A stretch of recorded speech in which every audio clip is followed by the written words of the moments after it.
Participe do primeiro encontro de gerações nesta quarta-feira, dia 23, na Livraria Lamarca. 1968 e 2018. O que há em comum? Com Inocêncio Uchoa, advogado, juiz trabalhista aposentado, foi líder estudantil em 1968 e preso político na ditadura militar. E Germana Amaral, líder estudantil atual, militante da União da Juventude Socialista, UJS, e da causa LGTB. Venha conversar com essas duas lideranças e ouvir suas experiências e opiniões sobre os 50 anos que separam 1968 e 2018, nesse primeiro encontro de gerações. É nesta quarta-feira, dia 23, às 18 horas, na Livraria Lamarca, Avenida da Universidade 2475, Benfica, Fortaleza. Uma realização do Movimento Democracia Participativa. Apoio. Programa Democracia no Ar e Rádio Atitude Popular. A sua rádio com atitude.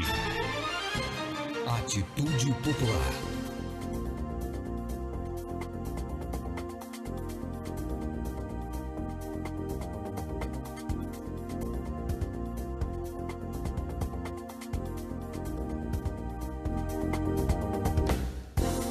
Olá, bom dia, boa tarde ou boa noite. Começa a partir de agora, aqui na Rádio Atitude Popular, o programa dos movimentos sociais do Ceará, Democracia no Ar, com retransmissão pela Rádio Classista da FETRACE, Canudos FM 104,5 e Liberdade AM 1310 de Boa Viagem, Camponês FM 95,7 de Crateús e FM 25 de Maio a 95,3 de Madalena. Formamos agora a Rede Cearense de Comunicação Popular para a transmissão das lutas e ideias dos movimentos sociais do Ceará. O Democracia no Ar é um programa idealizado pelo Movimento Democracia Participativa e estamos também ao vivo na fanpage Democracia Participativa CE no Facebook. Agradecemos também a página do Daniel Pirro Bezerra, o blog da Dilma, que está compartilhando o programa. E você que já está fazendo ou fez o mesmo aí compartilhando na sua página pessoal no Facebook. A todos, a todas, muito obrigado. Esse programa tem produção e conteúdo de Esdras Gomes, apresentação de Marina Valente, locução técnica e intervenções comigo, Jonathan Neto. Temos o apoio cultural da AFBNB, Sintaf, Mova-se, Sinfarce, o Show Advogados Associados e Sindicato dos Bancários. 10 horas mais 3 minutos, Fortaleza, Ceará, Brasil.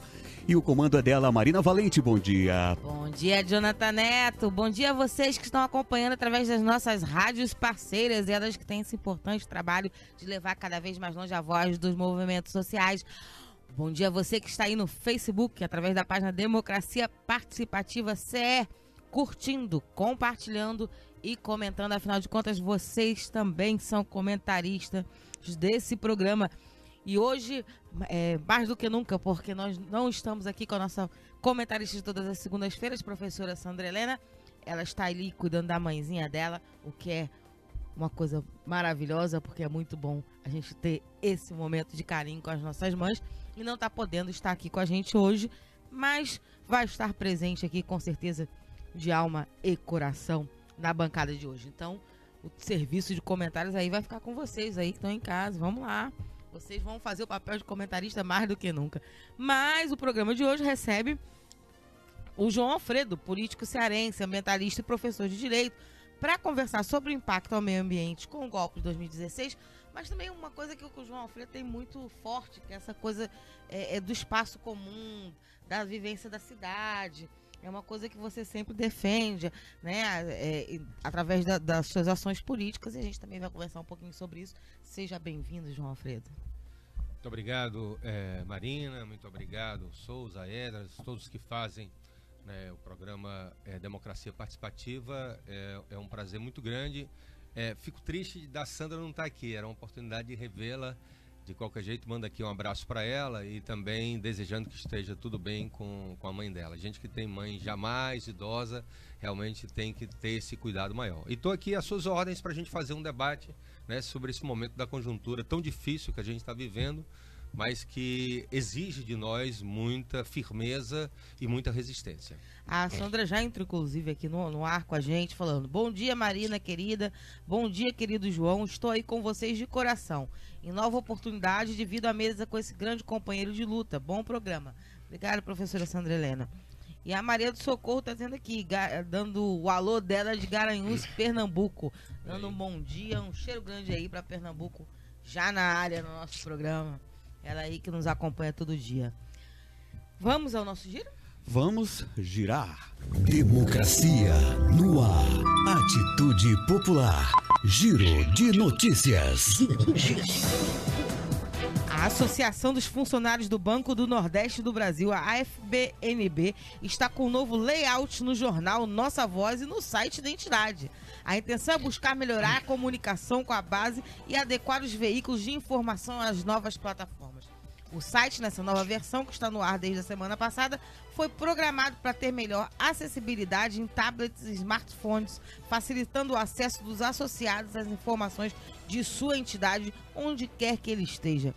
Já o jornal traz uma nova diagramação, tornando mais leve e dinâmica a leitura. Parabéns aí a galera da FBNB, ainda mais nesses tempos que algumas entidades sindicais estão esquecendo da importância da comunicação na disputa aí contra esse golpe. Bacaníssima a ideia de reformular aí a aparência dos seus materiais. Atitude Popular. Giro de notícias. Aconteceu no dia 18 de maio a Assembleia sobre Representatividade dos Trabalhadores e Trabalhadoras da Indústria Naval do Ceará, a INACE. Com a presença da CUT Ceará, a Assembleia deliberou por unanimidade que a representatividade dos trabalhadores e trabalhadoras seja feita pelo Sindicato dos Metalúrgicos do Ceará, o Sindimetal. Atitude Popular. Giro de notícias. E aconteceu na noite de ontem a apuração das eleições da Venezuela. O atual presidente Nicolás Maduro foi reeleito através do Partido Socialista Unido da Venezuela. O Conselho Nacional Eleitoral, o CNE, divulgou que com 68% dos votos válidos, que representa mais de 5.800.000 votos, Maduro foi declarado vencedor das eleições. O segundo colocado foi o candidato de centro-direita, Henrique Falcão, que obteve 21%, cerca de 1.800.000 votos. Já o ex-pastor evangélico Javier Bertucci recebeu 10%, que representa mais de 925.000 votos. No total, participaram 8.600.000 eleitores na eleição da Venezuela, o que representa pouco mais de 46% do eleitorado. Venezuela resistindo. Democracia no ar. Também tá rolando aí desde ontem, né? Desde a da noite de ontem, uma greve de caminhoneiros no Brasil inteiro. A gente já pediu à produção que nos passe essa informação pra gente dar aqui pra vocês como é que tá aí essa movimentação em todo o país. A gente tá recebendo um oi aqui, Marina da Regiane Oliveira, dizendo que a mãe dela tá vendo o programa. Cheiro grande pra mames da Regi, pessoa queridíssima. Obrigada, Regiane, por estar aí nos acompanhando. Também você. O Antônio Carlos de Freitas está dando bom dia, um abraço em todos e todas, abração no companheiro João Alfredo. E lembrando que Maduro ganhou as eleições na Venezuela e a direita está indignada. E a informação aqui da greve já chegou. Os caminhoneiros autônomos iniciaram uma paralisação nacional contra o preço dos combustíveis. A manifestação é liderada pela ABCAM, Associação Brasileira dos Caminhoneiros, que confirmou manifestações em pelo menos 7 estados: São Paulo, Minas Gerais, Rio de Janeiro, Bahia, Espírito Santo, Paraná e Rio Grande do Sul. Também eu vi a informação que estava rolando alguma coisa aqui pelo Ceará, mas a gente ainda não apurou. Com atraso de 2 anos caiu a ficha deles, né? Pelo visto. Né? Os caminhoneiros, inclusive sem a entidade sindical, né? Porque aquelas não foi com a entidade sindical, essa também não é com a representação sindical maior deles. Mas vamos lá, né? Antes tarde do que nunca. Enfim, o programa de hoje vai entrevistar aqui justamente o João Alfredo para conversar sobre meio ambiente e o golpe de 16. O João já foi vereador de Fortaleza, deputado estadual, deputado federal e presidente do PSOL. Ele é professor de Direito Ambiental e já foi consultor do Greenpeace e autor de projetos como a Lei da Proteção das Dunas do Cocó, a Lei do Sistema Cicloviário e a lei que proíbe o uso de transgênicos na merenda escolar.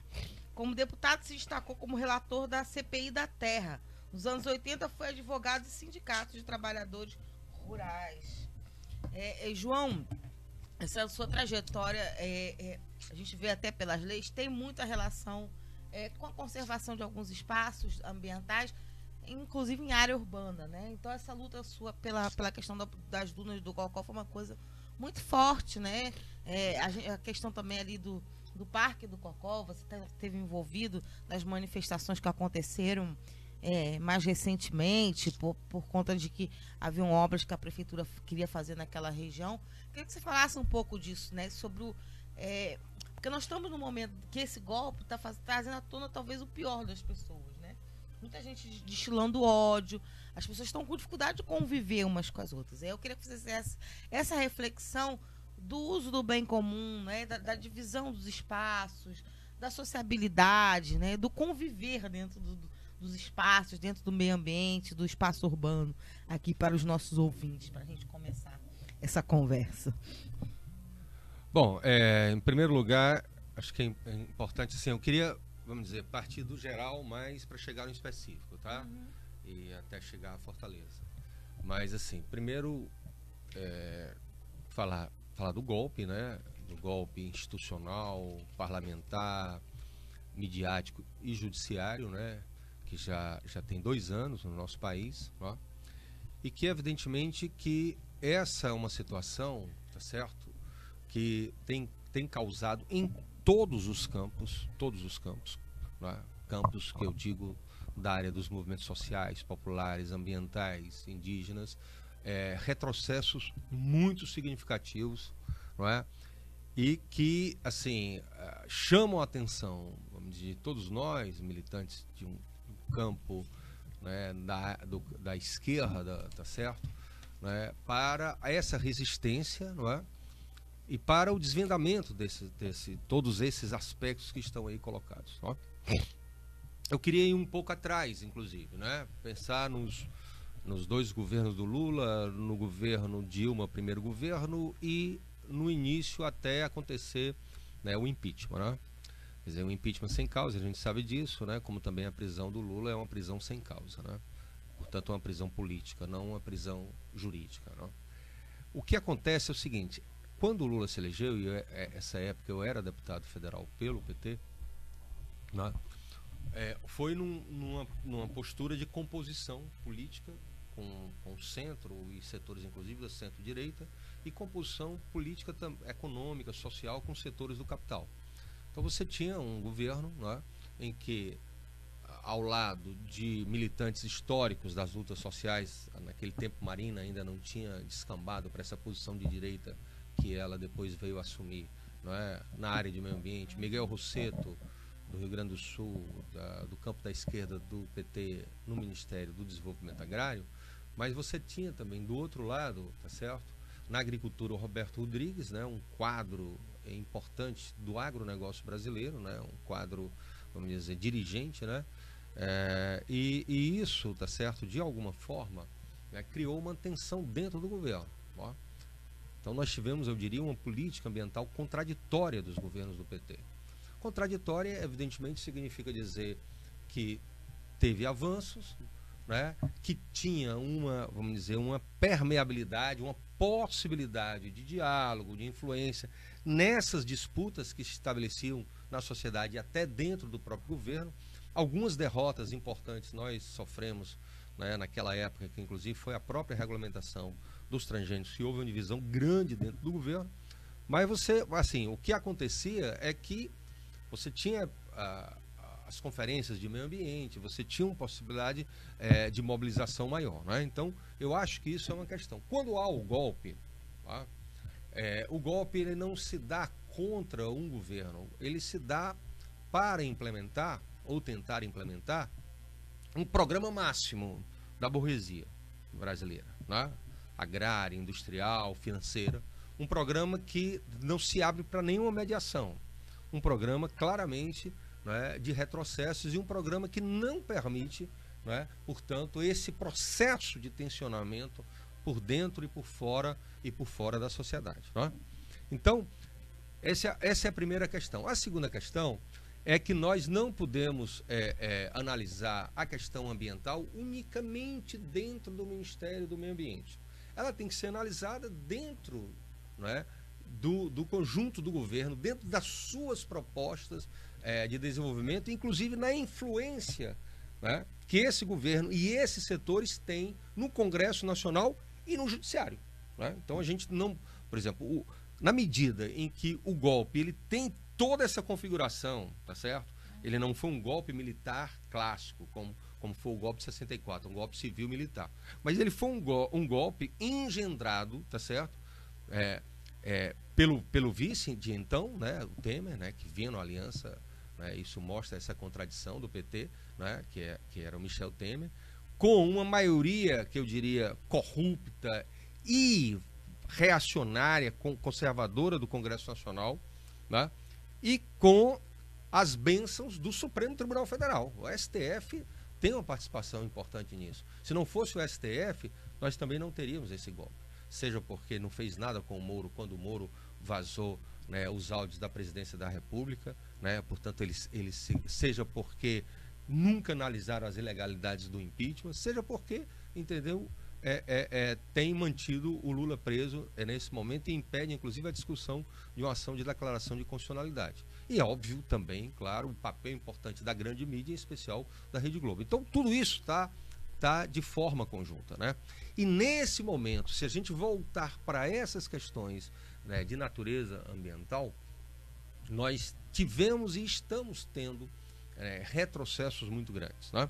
Por exemplo, muito recentemente foi aprovado um projeto no Congresso por iniciativa do governo, tá certo, que garante isenções tributárias às grandes petroleiras multinacionais, as chamadas 6 ou 7 irmãs, agora me fugiu aqui, né? Então você tem a Exxon, né, que é a Esso, né, a Shell, a Texaco, todas essas, e claro, a Petrobras também, mas todas essas grandes empresas petrolíferas tiveram isenção fiscal em 20 anos, tá certo, de bilhões e bilhões de reais. Né?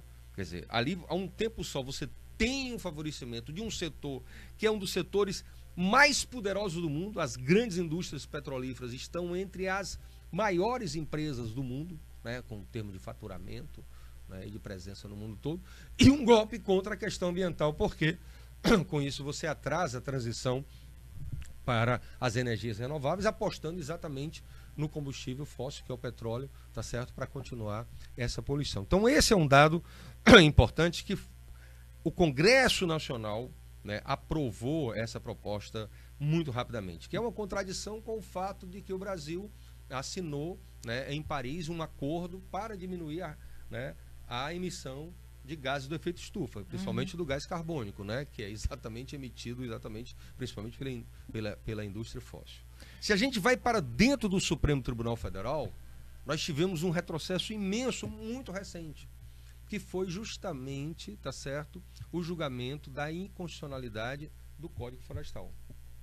O Código Florestal, que já é a terceira versão, nós tivemos uma versão na década de 30, outra na década de 60, todos do século passado, e tivemos o Código Florestal de 2012, né? Onde a bancada ruralista teve uma força muito grande. Houve vetos em parte da Dilma, mas não foram vetos que deveriam ter sido feitos na totalidade, né? E o que é pior, tá certo, o Supremo Tribunal Federal julgou que vários daqueles artigos, inclusive artigos que anistiavam os desmatadores, né? Quer dizer, esse é o principal, né? Os caras desmataram ilegalmente durante décadas as áreas que deveriam ter sido preservadas pela lei anterior, que era o Código Florestal de 1965, e eles foram anistiados, né?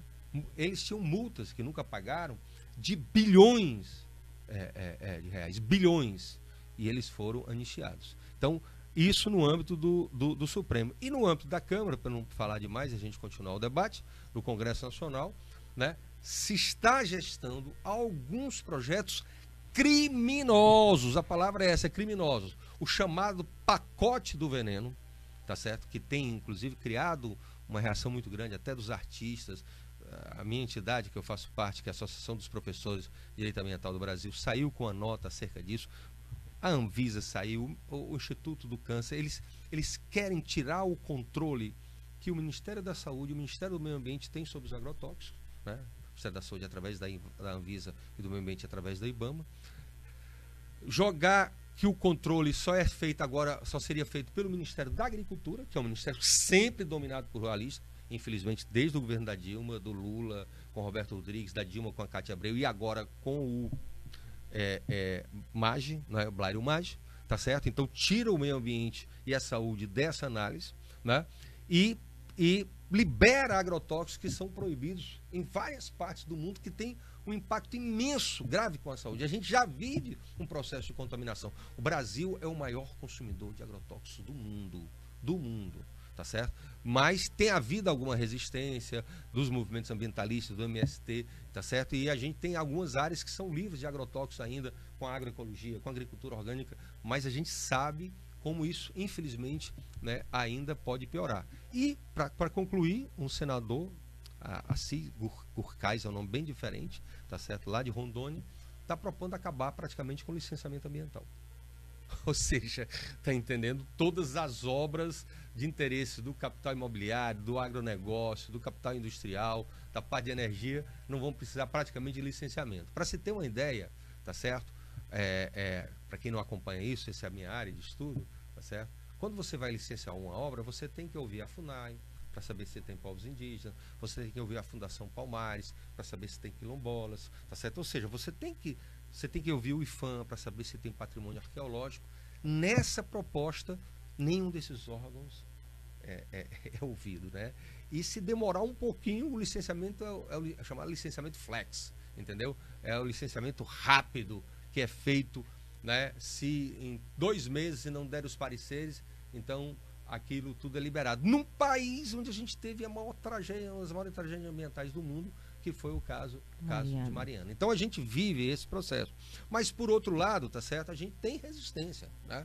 Tem resistência. Nós tivemos no Brasil agora recentemente, em março, o Fórum Alternativo Mundial da Água, que colocou a importância, tá certo, da água como bem comum e como direito. Nós tivemos o acampamento de terra livre dos indígenas, coordenado pela APIB, da pessoa da Sônia Guajajara, que também, né, teve um processo importante de pressionar o governo com relação à demarcação, e tem toda essa campanha por um Brasil livre de agrotóxicos. Mas o golpe, eu sempre digo, o golpe também é contra a natureza. O golpe é contra a classe trabalhadora, a reforma trabalhista. O golpe é contra, né, os aposentados e pensionistas, a reforma previdenciária.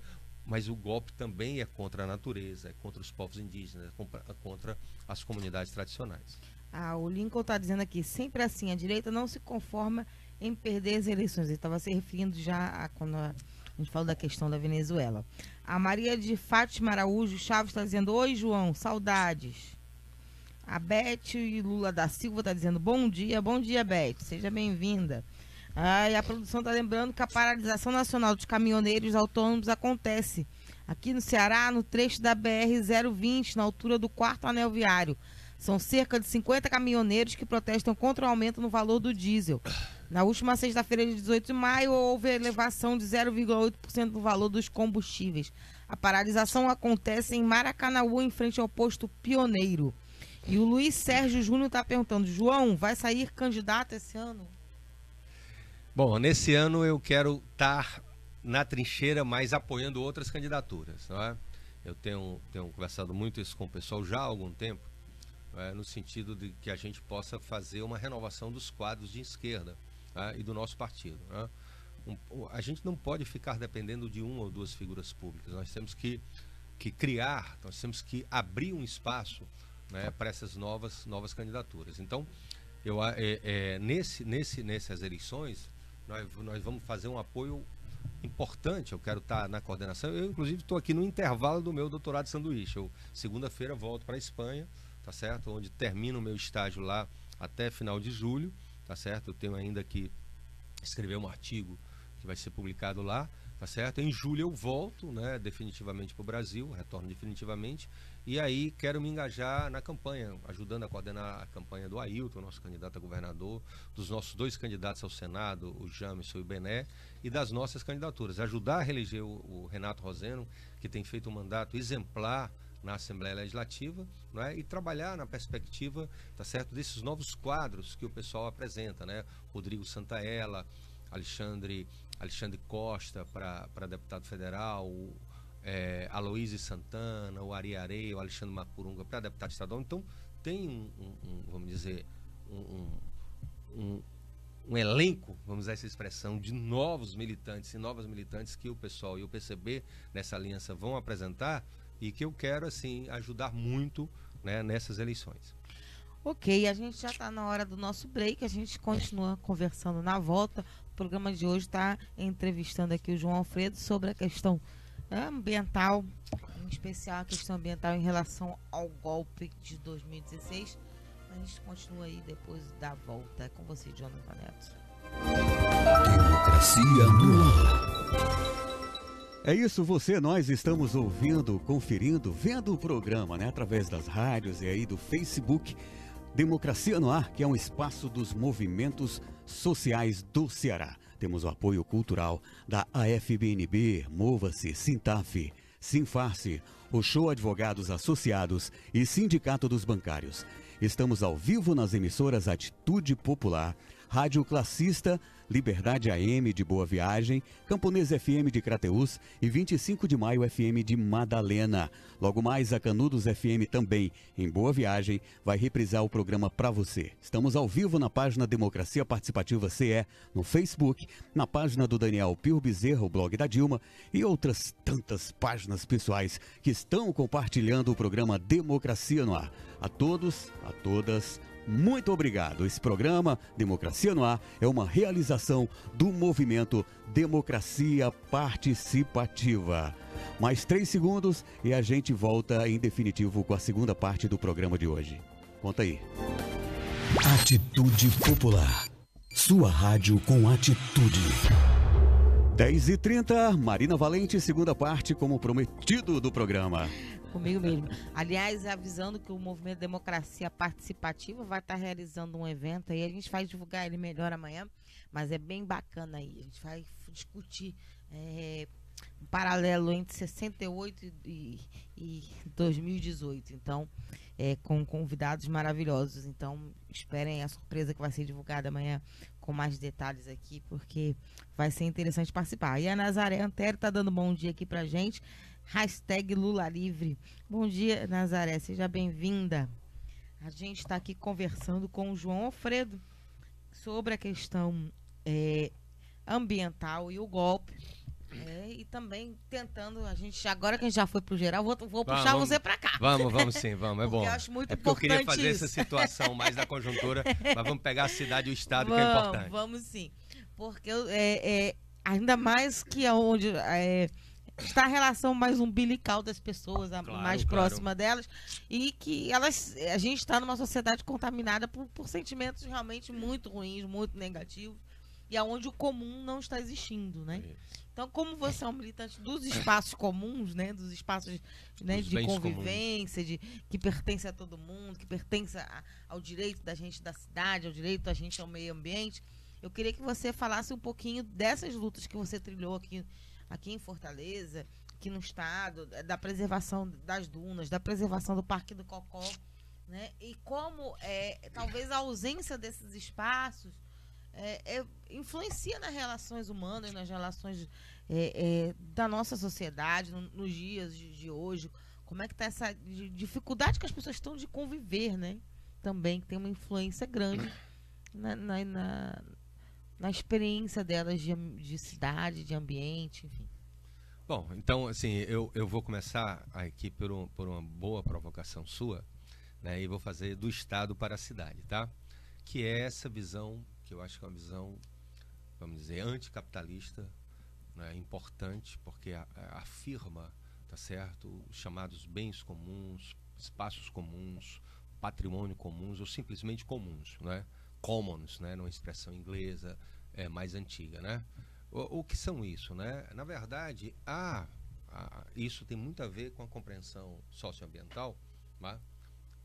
Nessa perspectiva ecossocialista ou anticapitalista, é da compreensão de que esses espaços, tá certo, que são dons da natureza, tá certo, não podem ser apropriados e não podem se transformar em mercadoria nem objeto de lucro, né? Então nós estamos aqui bebendo água, tá certo, né? E essa questão da água, vou começar pela questão da água, depois para chegar aqui no rio, nas dunas do Cocó e tudo mais, ela é uma questão hoje fundamental. Primeiro porque, ao contrário do que a Constituição diz e tudo mais, nós temos uma privatização das águas minerais. Nós temos uma situação meio surreal no Brasil. Ainda mais agora com o golpe. A Nestlé está aí querendo com gol de gás. A Nestlé está de olho, e não só a Nestlé, no aquífero Guarani. Não é? Então, quer dizer, você falou da Nestlé, da Coca-Cola, são grandes indústrias, tá certo, da área de água mineral, porque tem uma situação surreal, maluca, entendeu? A Constituição brasileira fala que água é um bem comum, tá certo, porque faz parte do meio ambiente. Você tem uma lei de recursos hídricos nacional que fala que a água é um bem de domínio público, tá certo? No entanto, a água mineral não está nessa lei, está noutra, que é o Código de Mineração, que prevê a privatização, tá certo, dessas águas. Esse é o primeiro fato. Mas não é só isso. As grandes empresas, elas estão de olho no sistema de água e no sistema de saneamento, não é? Então, a SEDAI, no Rio de Janeiro, foi privatizada, né? Se aproveitou daquela crise para fazer essa privatização. Tem um debate, que é um debate, inclusive, dentro do governo Camilo, que é um governo do PT, mas aliado aos Ferreira Gomes e ao PMDB e ao DEM, a tudo que não presta, tá entendendo? Que é a meia privatização da Cagência. Por que eu estou dizendo meia privatização? Porque não é a venda da Cagência, é uma espécie de parceria público-privada, tá? Abrindo, tá certo, o capital para a entrada de grandes empresas, e a gente sabe que são empresas multinacionais que se interessam pela questão da água e do saneamento. Isso no momento em que em vários países da Europa, tá certo, houve a remunicipalização desse serviço, né? Paris foi privatizado, tá certo, e voltou às mãos do poder público. Na Itália houve um plebiscito, entendeu? E mudaram inclusive a lei para colocar nesse aspecto. Chegando aqui pertinho da gente, alguns anos atrás, né, uns 10 anos atrás, nós tivemos, né, a guerra da água na Bolívia, né, exatamente porque privatizaram os serviços se tornaram mais caros, mais ineficientes, a população perdeu o acesso, tá certo? Porque não tinham condição de pagar aquele preço, e ela foi foi uma luta grande que inclusive fez o governo recuar e levou inclusive a eleição do Evo. O Evo inclusive é fruto em parte dessa luta também, né? Da luta em defesa da água, né? Aqui no estado do Ceará nós temos, apesar da gestão ser pública, nós temos uma companhia de gestão de recursos hídricos. Os interesses que são atendidos são os interesses privados, né? Para a gente ter uma ideia, tá certo? Uma ideia do como isso é irracional, né? Duas grandes indústrias no PECEM, num estado como é o nosso, que é o do semiárido, né? A siderúrgica e a termoelétrica, elas, tá certo, têm uma outorga, né? Porque o governo é quem dá essa outorga, quem garante essa água bruta que é preciso, porque são indústrias que, além de poluentes, como elas têm altos fornos, elas precisam de uma quantidade de água muito grande para circular, para ela não explodir, né? É a siderúrgica do PECEM e a termoelétrica lá do Eike Batista em associação com outras empresas. A termoelétrica tem uma outorga de 800 litros por segundo, pode imaginar o que é isso, tá certo? E a siderúrgica de 1.500. Tá? Isso são bilhões de litros por mês, por ano, tá entendendo? É uma quantidade. Então, o que o governo fez? Fez um açude chamado açude Sítios Novos. Esse açude secou na época da seca. Depois fez uma derivação do canal, né, que vem do Castanhão para o PECEM, tá certo? Com a seca que nós tivemos, agora não, tivemos um inverno até bom, embora possa ter perspectiva de seca no próximo ano, né? Com a seca do ano passado, o que o governo foi fazer? Foi tirar a água do Lagamar do Cauípe e das dunas ali da região do Pecém. Para quê? Para as indústrias, né? O Lagamar do Cauípe, quem não conhece, é uma área belíssima, tá certo? E tem, tá certo, centenas de famílias, inclusive indígenas, Anassé, tá certo, que vivem para a pesca, para a agricultura, que inclusive tem o abastecimento d'água da população e até do turismo das pequenas barracas, né, daquelas pessoas, né, que ficam lá naquelas áreas. O que é que acontece com isso, tá certo? Você vai tirar essa água para beneficiar a indústria, desrespeitando a lei nacional, desrespeitando a lei federal. Então, em Brasília e Márcia, eu não pude participar, que eu estava na Espanha, nós tivemos 2 grandes fóruns. O Fórum Mundial da Água, que foi o fórum das grandes corporações, Nestlé, Coca-Cola, Suez, né, com o apoio do governo federal, do governo estadual, que eles querem avançar na privatização, tá certo? Desses serviços aqui no Brasil, tá certo? E nós tivemos, paralelo a isso, o Fórum Alternativo Mundial da Água, o FAMA, tá certo? Que reafirmou 2 questões para nós são básicas. A água é um bem comum, portanto é inapropriável, ela não pode servir de lucro, ela é essencial à vida e, portanto, ela tem que ser de todos, gerida pelo Estado, evidentemente, com controle social comunitário, e água também é um direito básico da população. Então, vamos dizer, esse é o primeiro dado. Hoje nós temos 2 ações na Justiça, uma ação na Justiça de Caucaia, a juíza concedeu a liminar em favor dos índios Anassé, depois o presidente do Tribunal de Justiça cassou essa liminar, tá certo? Mas a Defensoria Pública da União conseguiu eliminar na Justiça Federal. E aí a gente chega também ao Cocó. Acho que o Cocó é importante,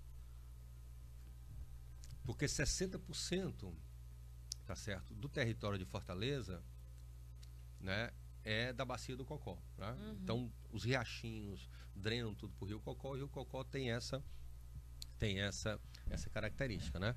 E ontem nós inclusive estivemos numa atividade da pré-campanha do Rodrigo Santaella, lá nas dunas de Sabiaguaba, com o professor João Meirelles, com o Gabriel Aguiar, com o pessoal da comunidade lá da Sabiaguaba. O que eu dizia lá, eu vou dizer aqui. Nessa área da Sabiaguaba se trava, vamos dizer, a disputa da última fronteira do capital imobiliário. A última fronteira do capital imobiliário. Vou explicar por quê. Antes mesmo da legalização definitiva do Parque do Cocó, que teve uma participação importantíssima dos jovens no acampamento, que faz 5 anos, agora em junho vai fazer 5 anos, do chamado Ocupe o Cocó. Durante quase 3 meses, tá certo, houve esse acampamento lá, que teve uma importância muito grande ao lado do SOS Cocó, pela legalização do parque. A Luiziane, na época que ela foi prefeita, criou 2 unidades de conservação. O Parque das Dunas, de Sabiaguaba, que são as últimas dunas preservadas, junto com a duna do Cocó, que é bem menor, na cidade de Fortaleza, né? Essas dunas lá são fantásticas, tá certo? E criou no entorno a APA, que é onde mora a população, né? E aí a gente tem comunidade tradicional lá, né? Pescadores e tudo mais, na Casa de Farinha, na Boca da Barra de Sabiaguaba. Qual era a ideia do governo? A ideia do governo era criar o parque para fazer o que a gente chama de gentrificação, né? Antigamente usava-se a expressão horrível, higienização social, que é quando você retira os pobres de um lugar para ele valorizar do ponto de vista imobiliário ou turístico e entregar para isso. Então a proposta inicial do governo, ela estava claro para a gente que era para tirar essas comunidades, que são comunidades que vivem lá, que preservam, que inclusive precisam dos mariscos, dos peixes, que precisam das frutas, porque vivem, vamos dizer, desse extrativismo, né, vegetal e animal, que é a pesca e a coleta, tanto a Casa de Farinha como a Boca da Barra. A resistência dessa comunidade fez com que o governo, pelo menos temporariamente, garantisse a permanência delas lá. Mas efetivamente que eles estão de olho em cima disso. Como que aconteceu na Câmara Municipal, né? Nós criamos em 2009, né, uma área de relevante interesse ecológico das dunas do Cocó, que é vizinha ao Parque do Cocó, né? As últimas dunas vegetadas da cidade, dentro da cidade de Fortaleza, milenares. A professora Wanda Claudino fez um parecer fantástico com relação a isso, comprovando que elas são milenares, que têm uma importância muito grande para o rio, para o manguezal, para o parque, né? Nós conseguimos resistir durante 7 anos na Câmara, na época que nós éramos vereadores, tá certo? E logo que a gente sai, a Câmara ilegalmente a Câmara Municipal revoga essa lei, né? A nossa sorte é que nós temos um Ministério Público de Meio Ambiente Estadual bastante atuante, né? Eu quero aqui falar da promotora Socorro Brilhante, né? E uma juíza que teve sensibilidade e suspendeu a revogação dessa lei, porque os caras querem construir nessa área de dunas minerais, tá certo? Quase 30 apartamentos lá, prédios de apartamentos. Então, uma devastação terrível. Então, a gente vive uma situação, tá certo, em que esses últimos espaços, tá certo, ainda protegidos da cidade de Fortaleza, a pressão do capital imobiliário, tá certo, do capital turístico, ela é muito grande, né? E aí ontem a gente dizia isso, olha, esse aqui é a união que a gente tem que fazer. Professores, estudantes, comunidades tradicionais, ambientalistas, tá certo, que não estão ligados, né, ao capital imobiliário ou ao capital turístico. Eu dizia lá e vou repetir aqui, não há hoje em dia como você ser ecologista de verdade, para valer, se você não for anticapitalista. Porque quem está destruindo, está acabando com a nossa natureza, que criou uma crise climática, ambiental gravíssima no planeta, é o sistema capitalista. A gente precisa dizer o nome das coisas como é que elas são. É o capital. Por quê? Porque essa ideia do crescimento ilimitado, né, essa ideia de que tudo pode se transformar em mercadoria e ser vendido, essa ideia de que o lucro é quem deve mover a sociedade, tá certo? Se coloca com outra compreensão que é a nossa, né? De que esses bens da natureza são bens comuns, tá certo? De que a gente tem que protegê-las para as atuais e as futuras gerações, da gente compreender que não é só a vida humana que importa, mas também a vida de outros animais, né? E a gente vive esse problema também com relação, né, à questão dessa caça indiscriminada, da pesca predatória. Então, eu acho que tudo isso, tá certo, faz com que essa questão lá do Cocó, ela tem esse olhar, o olhar das comunidades, dos ambientalistas, nessa visão de proteção dos bens comuns, e o olhar do capital imobiliário e turístico, que quer transformar tudo aquilo em mercadoria para a venda, para a construção e, portanto, para a devastação. Sem nenhuma preocupação, nem com as atuais gerações, nem com as gerações futuras. O Luiz Eduardo está dizendo, não entendi o post do Antônio, Maduro ganhar a eleição é bom? Só para entender. Eu acho, bom, quem pode te responder isso, Luiz Eduardo, é o próprio Antônio Carlos, que comentou aqui, mas sim, é uma eleição, é feita melhor do que a gente, que está com um governo que não foi eleito, né? Eles estão melhor. É claro que a Venezuela está passando aí um enfrentamento constante de ataques, inclusive de interesses outros, né? Mas ela está ali resistindo, sobrevivendo, e o povo votou, escolheu. Inclusive, para você entender um pouquinho melhor como é que funcionam as eleições na Venezuela, eu recomendo ir na TV Atitude Popular, que é a TV aqui da rádio. Tem um programa que foi com o Marcelo Shoa, porque o Marcelo é fiscal de eleição da Venezuela, foi na última, eu na estive anterior, lá também, em outras eleições. Como fiscal, observador eleitoral, na época que eu era parlamentar. Pronto, e aí, inclusive, o próprio João pode dar aqui depois dar mais uma Sim. dica de como é que funciona. Mas o Marcelo diz como é como é ele, aparentemente bastante democrático. Então, acho que é muito positivo ele ter vencido. Mas agora que, para variar, todos os ataques que acontecem na América Latina não são para países isolados, mas são para um conjunto deles. A gente sempre tem que pagar a conta de outros. A Maria José Leite está dizendo, Marina, amiga do Aércio Ladrão. A outra Marina, não sou eu, viu, gente? Quem tiver aí ouvindo. Eu não sou amiga daquele, não, mas a Marina realmente se perdeu, cara. Muito, viu, Maria José? Como é que pode? Aliás, outro que se perdeu muito foi Gabeira, né? Olha, meu Deus do céu. Eu me lembro de ter ido convocada por ele abraçar a Lagoa Rodrigo de Freitas no Rio, em defesa da Lagoa, numa época que ele era um defensor do meio ambiente com muita força. E ainda guria, bem pequena, bem novinha, que isso aí faz tempo, né? Da época ainda do biquinho de crochê. Mas a gente pensa também isso, né, João? Porque a gente teve um partido muito forte na questão ambiental do país, que foi o Partido Verde. Sim. Que para mim, na minha opinião, não sei qual é a sua, mas se perdeu demais na causa, né? E, inclusive aqui no estado, enfim, de verde não tem nada. Mas a gente está com uma consciência ambiental da sociedade crescendo, dessa moçada, essa juventude tem essa preocupação latente. E eu sinto que ela ainda não encontrou, de repente, uma identidade para fluir essa questão ambiental, essa discussão ambiental dentro dos partidos. Acho que o PSOL faz isso, o PT em algumas coisas faz um pouco. Acho que o PCdoB não faz. Eu como comunista, tenho que reconhecer que a gente é muito ruim de roda nisso. Inclusive, deixamos o Aldo naquela época fazer aquele código florestal lá. Mas eu sinto que ainda é muito pouco. Ainda é muito pouco espaço para fluir essas bandeiras. E aí eu queria que você, já que a gente está falando da questão do golpe, eu queria saber de você como é que você imagina que isso vai estar presente nessas próximas eleições, né? Se elas acontecerem. Como é que você acha que essa juventude vai fluir com essa discussão ambiental? Se ela vai ser importante nos debates, se ela vai estar presente nas bandeiras do partido, como é que ela vai se apresentar? E se vai existir um diálogo com essa parcela da sociedade que tem essa preocupação ambiental muito presente. Tendo em vista, como você mesmo falou, né? Tem a questão dos agrotóxicos, né? De dar nome diferente a agrotóxicos para a gente usar sem saber o que está usando. Né? A liberação fitossanitária. Liberação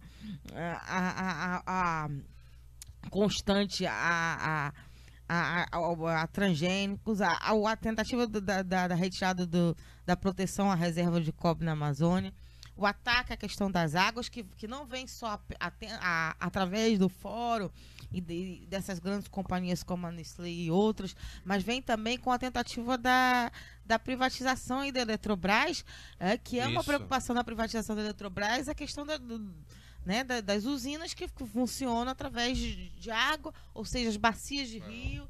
Então tem tudo isso aí no bojo. Como é que você acha que essa cara vai aparecer aí nessas próximas eleições? E o Daniel Bezerra está dizendo aqui: viva o povo venezuelano, abaixo o imperialismo norte-americano. Seja bem-vindo, Daniel.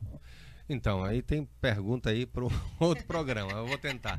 Vou começar com o Maduro, depois pro verde, depois chegar para as eleições, né? Ou do Maduro pro verde, né? No lugar do verde pro Maduro. Bom, na época que eu fui parlamentar, participei do referendo revogatório, à época que o Chávez estava vivo. Nunca fui lá depois que o Maduro assumiu.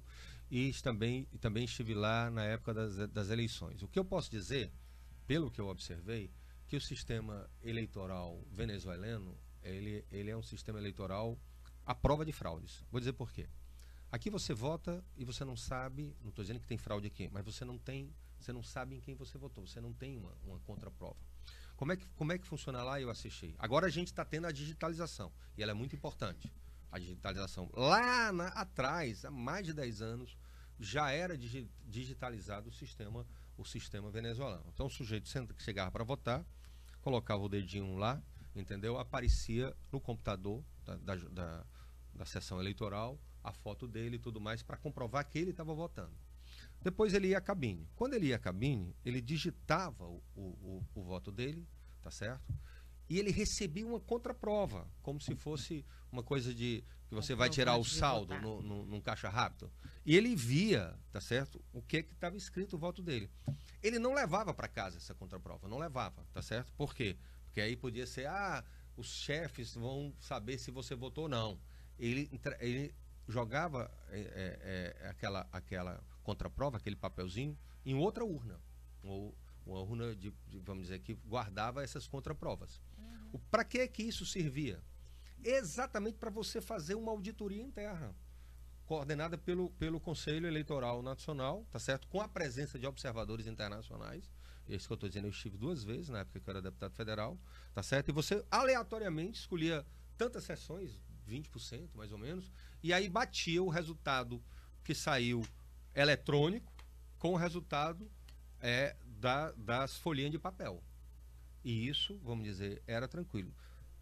Mas não basta isso. Depois que o sujeito votava, ou a sujeita, ele mergulhava o dedo mindinho numa tinta, né? Numa tinta dessas tintas antigas de caneta. entendeu? Então ele saía com o dedo, aquela marca ia passar meses para sair e tudo mais. Ou seja, ele não ia poder voltar para votar em outra sessão, bastava olhar o dedo dele. Porque isso aí. Então era um sistema, é um sistema absolutamente seguro, tá certo? Eu acho que o Maduro cometeu muitos erros, mas ele também foi fruto de uma crise do petróleo, tá certo? Eu acho que há uma diferença grande entre o que foi o Chávez e o que foi o Maduro, tá certo? Mas efetivamente, numa situação que a gente vive na América Latina, entendeu? De tantos retrocessos, não só no Brasil, na Argentina, no Chile, né? Nesses 3 países principais, tá certo? No cerco que se tem, não só sobre a Venezuela, mas sobre Bolívia e Equador, tá certo? Não resta dúvida que com todos os problemas, tá entendendo? Ainda é melhor o Maduro do que um candidato da direita, né? Tanto é que o primeiro país a não reconhecer o Maduro foi os Estados Unidos. E o Brasil entrou nessa onda. O Partido Verde.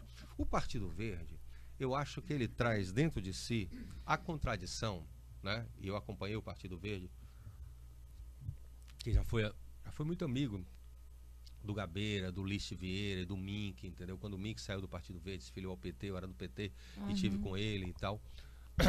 Porque ele, no primeiro momento, hoje não, hoje é quase uma agenda de aluguel, mas no primeiro momento desse que você participou, o ecologismo do Partido Verde era um ecologismo meio que de primeiro mundo, entendeu? O que é que eu quero dizer com ecologismo de primeiro mundo, entendeu? Uma preocupação muito grande na conservação e um diálogo muito pequeno com os movimentos sociais, tá certo? E uma visão de que você pode ser ecologista dentro do capitalismo, reformando e tudo mais o capitalismo, entendeu? Então esse ecologismo, tá certo? Capitalista, tá certo? Ecocapitalismo, porque capitalismo verde ou ecocapitalismo, para mim, é uma contradição em termos, entendeu? Não há como você ser ecologista e capitalista. Não há. Mas esses partidos trabalham nessa linha. E acho que eles foram andando ainda mais à direita, né? A Marina, tá certo? Depois saiu do Partido Verde, formou a Rede, não é? A postura dela nas eleições passadas, e a postura dela, inclusive, atualmente, entendeu? Justificando a prisão do Lula, dizendo que não houve golpe, apoiando o impeachment, tá certo? Mostram que ela perdeu as suas origens, porque a história da Marina, assim como a história do Lula, é uma história muito bonita, de superação, entendeu? De vir de baixo, de ter conseguido estudar, foi discípula de Chico Mendes, mas em algum momento da vida dela, ela dobrou a esquina e não voltou mais, né? Então aí, infelizmente, isso acontece num quadro importante que poderia estar nesse processo de resistência levantando isso. Se essas questões vão ou não vão entrar na campanha, né, que é a terceira parte que eu estou tentando organizar a minha fala, tá certo? Eu não sei, entendeu? Até porque eu acho que uma parte grande da esquerda ainda é presa à visão desenvolvimentista, produtivista, entendeu? Você falou no Aldo Rebelo. O Aldo Rebelo, que hoje está no Solidariedade, tá certo? Ele foi o principal artífice desses recuos no Código Florestal. Escolher a dedo o Aldo Rebelo para ser o relator. Por que a dedo? Porque ele já tinha sido presidente da Câmara, portanto sabe como é que aquilo funciona, aquele ninho de cobra que é o Congresso Nacional, tá certo? Ele era um cara de esquerda que ia, vamos dizer, fazer o papel da direita.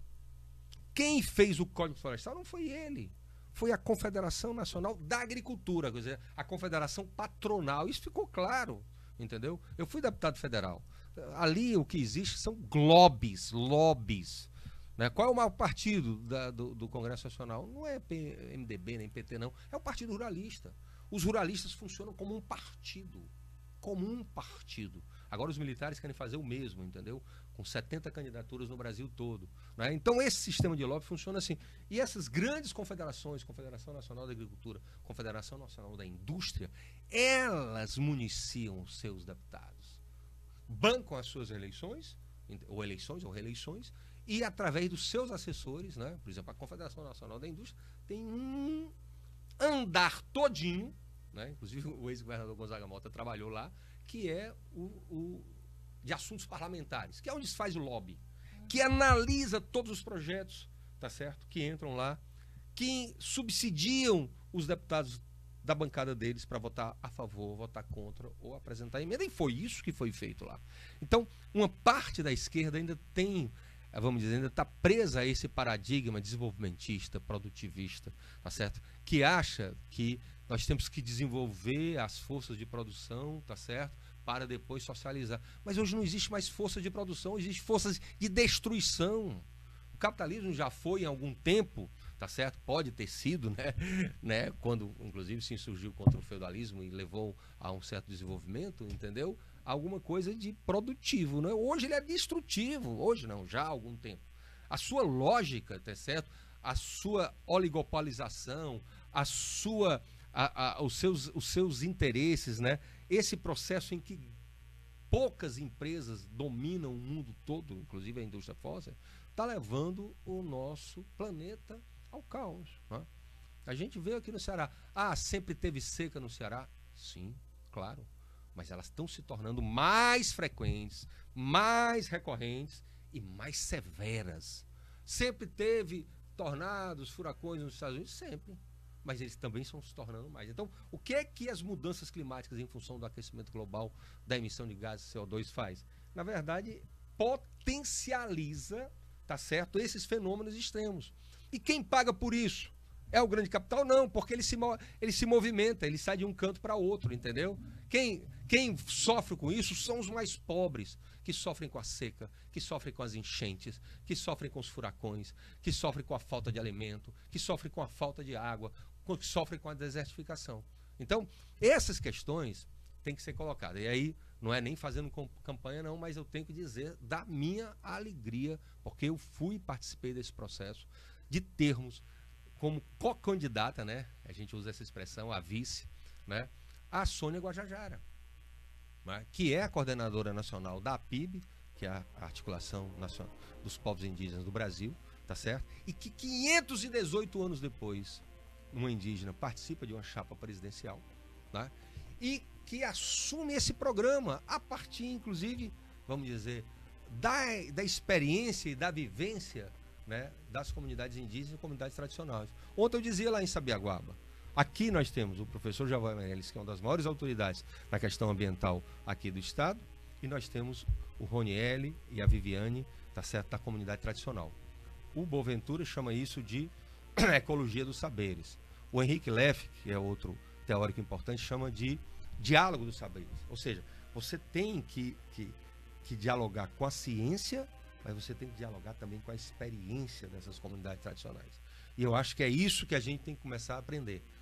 O que a gente já chegou aí mostra, tá certo, que a forma como, né, esse capital, essa visão tecnocientífica, tá certo, de desconhecer os limites da natureza, de explorar tudo, de buscar o lucro desenfreadamente, de crescer sem limites, levou a esse impasse que a gente vive hoje. E aí eu acho, né, que a gente tem que colocar essas questões em pauta nas eleições. Então, os partidos têm que, principalmente os partidos de esquerda, têm que mudar a sua visão de mundo, têm que mudar a sua visão, né, de uma sociedade pós-capitalista ou anticapitalista e incorporar a questão ecológica. Por isso que a gente se assume como ecossocialista, né? É um socialismo ecológico, por quê? Porque ele é fundamentalmente anticapitalista, porque ele procura juntar grande contribuição, né, dos pais do socialismo, na crítica ao capitalismo de Marx e Engels principalmente, tá certo? Com a grande contribuição, tá certo, do movimento ecológico dos últimos anos, e em especial das comunidades indígenas e tradicionais. Estou vendo que já estourei meu tempo aqui. Temos um comentário aqui da professora Sandra Helena, ela está dizendo: a esquerda tem que fazer o lobby do hashtag Futuro Comum, fazer esforços para unificar a pauta de uma bancada parlamentar do campo progressista. É o comentário dela aqui, já na nossa finalização do programa de hoje, mas eu queria, João Alfredo, as suas considerações finais. Bom, então, assim, primeiro um abraço aí na Sandra, né? Eu acho que a discussão sobre os comuns é uma discussão, ou sobre o comum é uma discussão importantíssima hoje no campo da esquerda, não é? Ela é fundamental, eu diria, não é? Que pena que ela não pôde estar aqui com a gente debatendo, mas acompanhou, isso é legal, né? E eu quero, portanto, agradecer muito essa oportunidade, né, de participar aqui do Democracia Participativa, né? De fazer esse debate, esse diálogo, né? E de chamar a atenção para essas questões que a gente colocou, né? Ou seja, para que a gente possa, vamos dizer, ontem eu dizia, vou fechar aqui, a gente estava ali numa roda, no final, em cima da duna, aquela vista linda, e eu digo assim, nós temos que aprender com a natureza né, a sua capacidade de ser resiliente, né, porque a resiliência é uma característica exatamente da natureza que faz com que ela possa resistir aos ataques, né, e possa continuar sobrevivendo, se adaptando, tá certo? E continuando a vida, e aprender com as comunidades tradicionais indígenas a resistência. Mas é uma resistência não só de resistir, mas também ativa, né? Uma resistência que possa criar, tá certo? Essas novas alternativas. Acima de tudo, a gente não pode deixar que nos roubem, podem roubar o mandato, podem roubar tudo da gente, menos a esperança. A esperança é um bem que a gente não pode abrir mão dela, é um sentimento que é o que nos coloca em movimento. Sem esperança não há saída para nós todos, ainda mais num momento tão difícil que a gente está vivendo. A gente tem que ter a esperança. É isso aí, o programa Democracia no Ar hoje recebeu João Alfredo, político cearense, lá do PSOL, ambientalista e professor de Direito. A gente conversou sobre o impacto no meio ambiente por conta do golpe de 2016. Eu queria agradecer demais a participação de todos vocês através do Facebook Democracia Participativa CE no Facebook. Vocês curtiram, vocês compartilharam, vocês comentaram, como sempre, a gente sempre adorando a participação de todos e todas. Lembrando que a gente está com a TV da Atitude Popular no YouTube, com a playlist de todos os nossos comentaristas. Você pode procurar ali seu programa preferido, que ele vai estar no ar. A gente está, inclusive, com os Índios Funiô. É o vídeo mais assistido na nossa TV no YouTube. Bacaníssimo, foi uma participação muito legal deles aqui no programa. Então vale a pena lá conferir, assim como todas as outras entrevistas que a gente fez, a participação de todos os nossos comentaristas, porque todos eles são muito queridos. E eu sei que tem muita gente aí que escuta, às vezes, só por conta de um comentarista que a gente tenha. Eles, inclusive, perguntam por eles quando eles não estão aqui com a gente. Então é importantíssimo vocês ir lá e conferirem o nosso canal no YouTube. Queria agradecer também a todos vocês que estiveram acompanhando através das nossas rádios parceiras, elas que têm esse importante trabalho de levar cada vez mais longe a voz dos movimentos sociais. Brigadão, até amanhã, e é com você, Jonathan Neto. Democracia no ar. De conferir, de ouvir, ver o programa Democracia no Ar, que é um programa dos movimentos sociais do Ceará. Temos o apoio cultural da FBNB, Sintaf, Sinfarce, Mova-se, o Show Advogados Associados e Sindicato dos Bancários. Apresentação, Marina Valente, produção de Esdras Gomes, locução técnica e intervenções comigo, Jonathan Neto. Sendo assim, agradecemos as nossas parceiras, a Rádio Classista, Canudos FM, Liberdade AM, Camponês FM e 25 de Maio FM. Ainda ao blog da Dilma, ao Daniel Pio Bezerra, páginas aí do Facebook, e também você, né, que reverberou, vai fazer reverberar e consequentemente, todo mundo vai ver aí na sua página pessoal no Facebook o programa também de hoje. Sendo assim, te convido para amanhã uma nova edição a partir das 10 horas da manhã, Democracia no Ar. Todos, bom dia, boa tarde, boa noite. A gente se vê, a gente se fala. Democracia no Ar. Atitude.